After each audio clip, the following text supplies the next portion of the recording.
Nobody in that room expected the most important moment of the night to come from the quietest person in it. John 12 opens with Jesus at a dinner table in Bethany, surrounded by people who think they know how the night should go. A little conversation, some delicious food, nothing unusual. But then Mary walks in, and she's holding a jar she probably had no business owning in the first place. It's pure nard, easily a year's worth of wages in a single bottle. She doesn't announce anything. She just kneels, breaks it open, and pours every last drop of it onto Jesus' feet. The room freezes. It's not an awe, it's disapproval. You can almost feel the temperature drop. A couple of whispered questions, a few side-eyed glances, everybody silently calculating the waste, and there's this shared sense that Mary has crossed an invisible line. But Jesus doesn't correct her. He doesn't redirect her. He receives it fully and publicly, and then he says she's done something beautiful.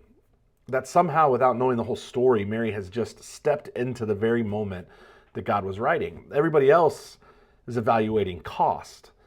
But Mary's offering love, and Jesus makes sure to point that out.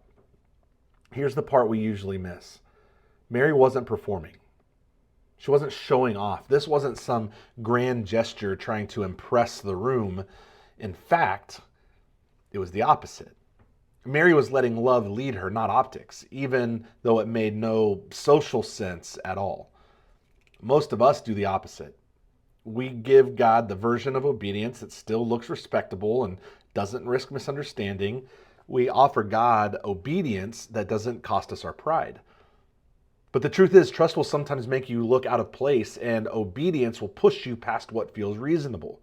Love will lead you into moments you wouldn't have scripted for yourself, and those are the moments Jesus points at. And when those moments arrive, you really only have two options: respect the room or let love take the lead. So here's today's question. Where is God asking you to stop calculating and start trusting? What's the one place where obedience feels costly or awkward or risky, but right? Drop a word or phrase in the comments if you're willing, and we can commit to pray that we would each find the courage to step out in faith, even when it costs.